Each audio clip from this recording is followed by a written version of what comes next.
예, 다음 발표는 서경석 해양수산과학기술진흥원 연구기획실장님께서 해조류 바이오매스 공급 및 산업화 국제 공동연구를 주제로 해서 발표해 주시겠습니다.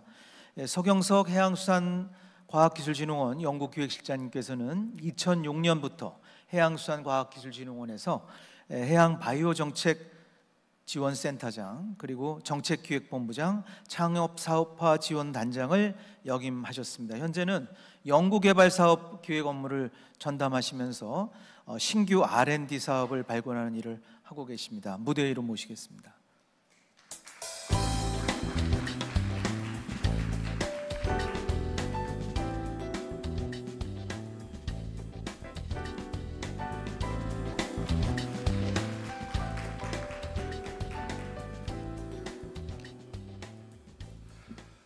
반갑습니다. 서경석입니다. 오늘 제가 말씀드릴 내용은 국제협력 관련해서 R&D 사업 전체를 다 말씀드릴 수는 없고요. 지금 이제 추진 중인 국제협력 사업 하나를 좀 소개를 해드릴까 합니다. 지금 백그라운드로 보이는 게 이제 해조류인데 상당히 좀 예쁘게 자란 거고요. 이게 이제 환경이 좀 안 좋고 그러면 저같이 좀 못생기게 자랍니다. 그래서 오늘은 그 해조류 바이오매스들을 어떻게 공급할 건지, 그리고 관련해서 결국은 궁극적으로 산업화가 굉장히 중요한데 그거를 어떤 식으로 할 것인지를 국제 공동 연구를 기획하고 있는 것들을 말씀을 좀 드리고자 합니다. 이런 순서로 말씀을 드릴 거고요. 바이오 경제 이야기를 조금 드려야 되는데 OECD에서 2009년에 앞으로 2030년이 되면 이제 바이오 경제 시대가 온다고 얘기를 많이 했어요. 그래서 여러분들 다른 건 몰라도 요즘 주식 흐름을 보면 바이오 관련된 주가 막 히트를 치고 있잖아요. 이것이 아마 상당히 커질 거고 점점 더 바이오에 대한 관심도 많아지고 여러 가지 바이오에 있는 툴들이 우리 경제에 직접 영향을 좀 미칠 거라고 보고 있습니다. OECD에서 또 다른 보고서들도 냈는데 거기에 굉장히 중요한 역할을 할 것이 해양생물이다라는 이야기를 했어요. 그래서 해양생물을 좀 잘 활용해서 바이오의 툴들을 개발을 하면 우리들이 경제적으로 많은 이득을 볼 수 있겠다라는 제안들을 많이 했습니다. 지금 이 모식도는 기본적으로 해양 바이오매스들이 또는 일반적인 바이오매스들이 생명공학적인 기술을 거쳐가지고 마지막에 산업화될 때의 기본적인 과정을 그리고 있는데요. 여기에서 보면 제일 중요한 부분이 있어요. 크리티컬 팩터라고 얘기를 하는데 얼마나 바이오매스 소재가 공급이 될 수 있느냐, 안정되게 또는 굉장히 표준화된 품질을 가지고, 또 하나는 기본적으로 1차적으로 가공한 소재들이 마지막 제품을 만들기 전까지 얼마나 그걸 또 안정되게 소재를 공급할 수 있느냐가 굉장히 중요합니다. 이 두 가지 팩터를 굉장히 중요하게 보고 있는데 현실적으로 여기에 많은 나라들이 매달리고 있죠. 우리나라도 이 관련한 부분들을 최근에 투자를 많이 시작했고요. 바이오매스의 공급에 관해서는 대량으로 양식을 하거나 아니면 대량 배양이라는 방법을 쓰고요. 보통 소재의 공급을 위해서는 우리가 많이 알고 있는 합성 생명공학이라든지 아니면 화학적으로 합성한다든지 하는 방식을 쓰고 있습니다. 제가 오늘 말씀드릴 부분은 이 바이오매스의 공급에 관한 부분입니다. 바이오매스는 흔히 우리가 알고 있듯이 육상에서 보통 이제 바이오매스를 많이 얘기하는데요. 육상의 바이오매스들이 가지는 한계점들이 있습니다. 우선 가장 처음으로 바이오매스라고 해가지고 대량으로 공급되는 것들이 갖추어진 것들은 1차 바이오매스라고 얘기하는데 주로 전분 계열입니다. 그러니까 옥수수나 아니면 사탕수수나 이런 것들이 주로 공급원이었는데 이것이 사람이 먹는 거하고 같이 겹치다 보니까 가격이 엄청나게 비싸죠. 그래서 우리가 생각하는 것처럼 소재를 만들 자원으로 그렇게 적합하진 않았어요. 그 다음에 개발된 게 목질개인데, 목질개라고 얘기하면 흔히 나무 같은 것들 그리고 볏짚 같은 것들 이런 것들을 얘기하죠. 여기에 또 문제가 있어요. 거기에 그 목질개를 구성하고 있는 리그닌이라는 성분이 있는데 이게 다음에 우리가 뭔가를 당화를 시켜가지고 뭔가를 분해하거나 하는 그 효소들의 활동을 방해합니다. 이 리그닌 제거 때문에 값이 엄청나게 올라가요. 이 프로세스도. 지금 이 그림은 기본적으로 여러 가지 그 바이오매스 자원 아니면 자원들에 관한 분포를 알려주고 있는데 여러분들 보시는 것처럼 석유 자원은 기본적으로 아랍 지역이 굉장히 많죠. 그 다음에 그 옥수수나 이런 아까 말씀드린 육상의 바이오 자원들은 주로 북미나 남미 쪽에 이렇게 많이 분포하고 있습니다. 아시아권에서 특히 높은 부분은 해조류라고 얘기하는데 우리가 이거를 제3의 바이오매스라고 얘기를 하는데 해조류 부분은 아시아권이 완전히 점유하고 있습니다. 기본적으로 중국이 50%가 넘는 양을 생산하고 있고요. 거기에 인도네시아가 두 번째로 차지하고 있습니다. 동양권에 무조건 유리한 바이오매스입니다. 우리나라는 이 바이오매스인 그 해조류의 생산에 세 번째입니다. 전 세계적으로. 물론 그 비율은 5%밖에 안 되지만 세 번째로 많은 해조류 생산량을 가진 나라고요. 그리고 수산물 전체의 77% 이상이 사실은 해조류 생산량이고 그 가격 가치를 보면 한 23% 정도의 가격 가치를 수산물 생산량에서 차지하고 있는 게 해조류입니다. 해조류는 여러 가지 이유에 있어서 장점을 이렇게 모아볼 수 있는데 우선 굉장히 풍부하다는 거죠. 그리고 생물량에 관한 연구들도 잘 돼 있고 그리고 많은 해조류들이 다년생이라서 사실 매년 어떻게 해줄 필요는 없습니다. 그리고 전 세계 어디에나 분포하기 때문에 이런 해조류가 전 세계에서 공급망을 가지게 되면 굉장히 파워풀한 바이오매스가 되겠죠. 그리고 환경 친화적이라는 점이 굉장히 중요한 겁니다. 육상 식량 자원하고 경쟁 관계에 있지 않아서 물론 우리 동양에서는 해조류를 많이 먹고 있지만 그리고 먹기 위해서 주로 재배를 하지만 그렇지 않은 부분에 있어서는 상당히 많은 해조류가 남아돌죠. 그리고 중요한 거는 육상에서 식물을 키우려면 정제된 물이 있어야 돼요. 그래서 우리의 우리의 그 식수 공급원하고 같이 경쟁을 시켜야 되는데 해조류는 그럴 필요가 없다는 거죠. 얼마나 많은 장점이 있는지 모릅니다. 그리고 탄소도 흡수하고 있고요. 그래서 탄소 저장원으로 굉장히 좋은 장점이 있습니다. 그리고 그 규모 자체도 엄청나게 대규모로 키울 수가 있다는 장점이 있고 이미 우리는 해조류를 공급하는 기본적인 안정적인 공급 사슬을 이미 갖고 있어요. 동양은. 그래서 기본적으로 공급 사슬망 내에 포함시키기가 굉장히 용이하다는 거고 가격 경쟁력은 아까 말씀드린 대로 말하나 마나죠. 지금 육상에서 있는 바이오매스들에 비하면 훨씬 더 가격 경쟁력이 높습니다. 바이오매스들은 그러니까 그 해조류로 만든 여러 가지 산물들이 많은데 우리 잘 알고 있는 뭐 미역이나 김들 그냥 생식으로 하는 것들 말고도 굉장히 많은 건강식품들 이런 것들이 만들어지고 있고요.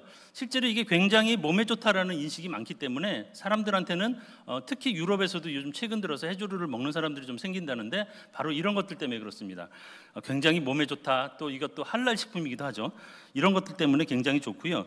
또 단순히 이것뿐만 아니라 비료나 사료 그리고 심지어는 대체육도 만든다는 얘기가 있고 또 플라스틱도 만든다고 합니다. 그래서 생분해성 플라스틱도 해조류로부터 만들 수 있는 이런 굉장히 큰 장점들이 요즘 많이 대두되고 있습니다.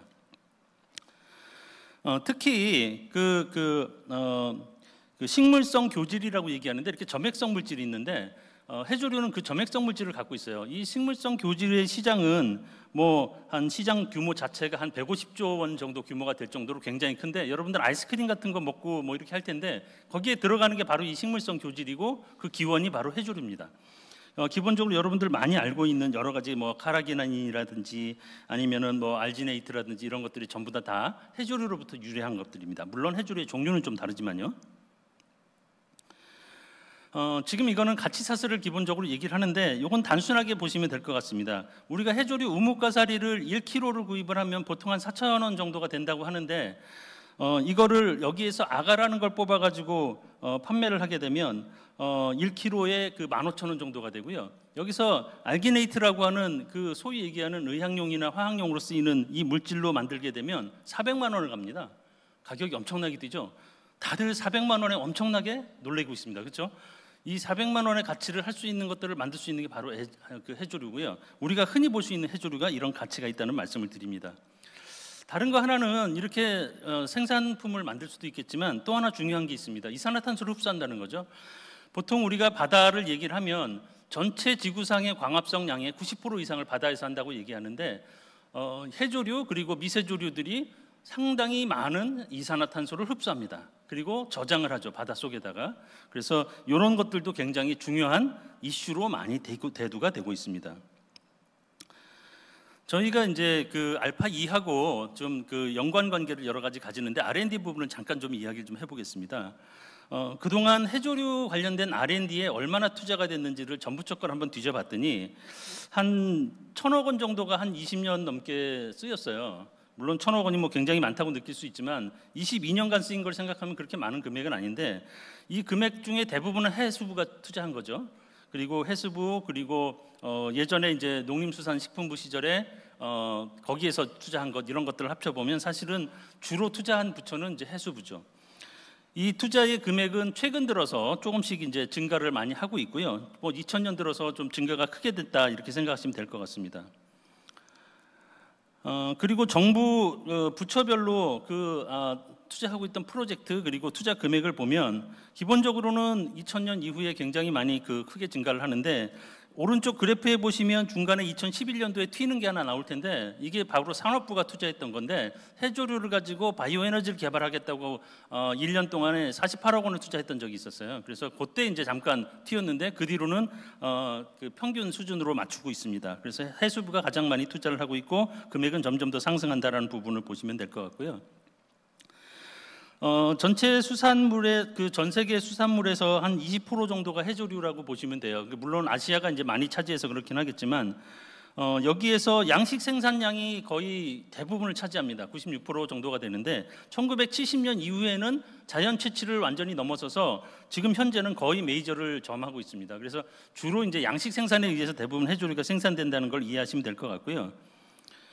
국가별로 보면은 기본적으로는 아까 말씀드렸듯이 아시아권이 가장 많이 양식을 하고 있는데, 오른쪽 아래 그래프를 보시면 예전에는 주로 아시아권에 분포하던 양식 국가들이 이제는 양식하는 국가가 52개국으로 늘어났어요.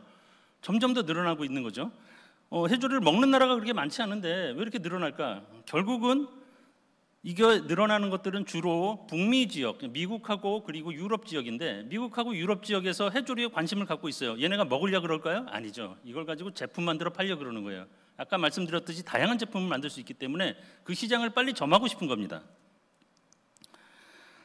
지금 몇 가지 사례들이 있는데, 지금 유럽에서 일어나고 있는 프로젝트들, 그리고 미국에서 일어나고 있는 프로젝트들인데, 작년에 오른쪽 그림에 보시면 작년에 북해 연안에서 심해, 그러니까 연안에서 한 12km 정도 떨어진 외해에서 해조류들을 대량 양식에 성공했다라고 하는 레포트가 나가지고 한참 이제 외국에서 많이 떠들었던 적이 있고, 외해라는 공간을 사용해 가지고 대량으로 뭔가 해조류를 양식하겠다라는 시도들이 많이 이루어지고 있습니다. 그 비슷한 일들이 미국에서도 이루어지고 있는데, 왼쪽 아래에 보시면 미국의 알파2라고 하는 그 에너지 부라 그러죠. 에너지 국 또는 부라 그러는데, 거기에 알파2라고 하는 저희 킴스트 같은 전문기관이 있거든요. 그 전문기관에서 지원하는 사업이 있어요. 거기에 해조류를 대량 양식하는 사업이 포함이 되어 있습니다. 그래서 해조류를 양식하기 위한 자동화된 시스템, 그리고 소위 스마트화된 시스템들을 개발을 하고 있습니다. 알파2라고 하는 기구는 여기 역사에 잠깐 써 있지만 2007년에 만들어졌고요. 저희 킴스트가 2006년에 만들어졌으니까 아마 저희하고 별 차이는 안 나는 것 같고, 그리고 관련해 가지고 연구비 규모도 킴스트하고 아주 비슷합니다. 5천억 정도 규모가 투자되고 있는데, 전부 이제 그 에너지 개발 관련된 사업이긴 하지만 그 중에 일부가 이제 해조류의 사업에 포함이 돼 있다는 얘기고요. 이 알파2에서 작년 5월 11일경에 킴스트를 방문을 해서 자기네들이 우리와 같이 공동 연구를 해보자는 제안을 했었습니다.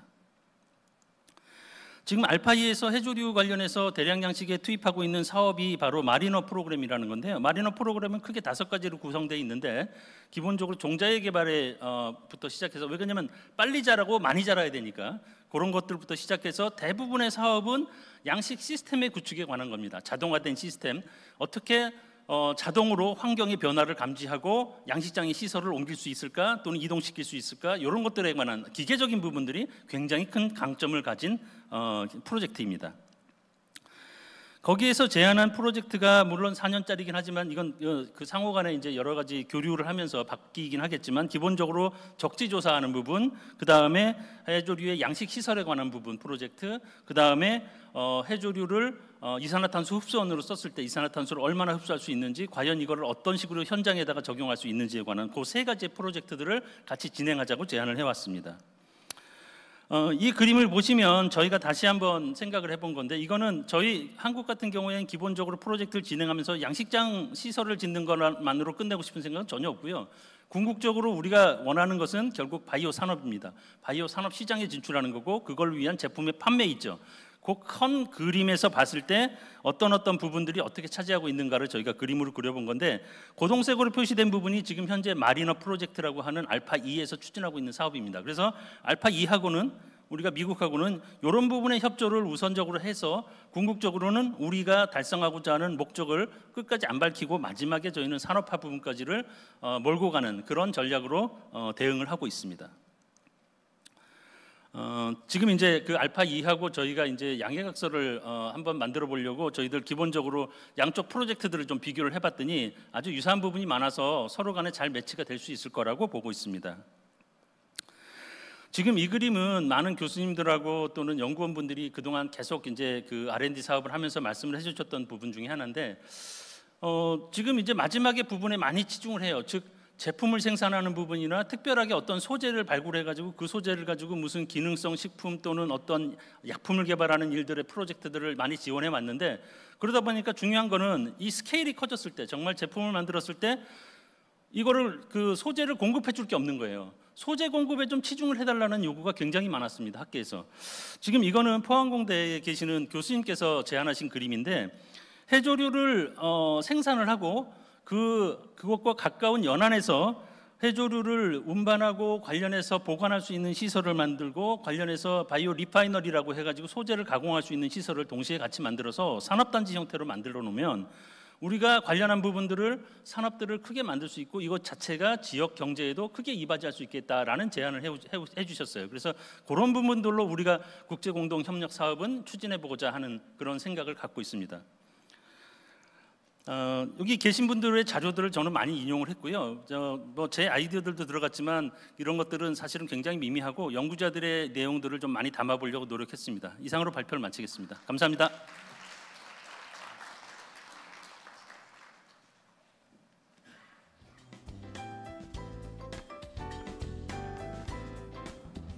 네, 해조류 바이오매스의 그 가치, 중요성, 그리고 미국과의 그 공동 연구의 전망에 대해서 말씀해 주셨습니다. 서경석 해양수산과학기술진흥원 연구기획실장님 감사드립니다.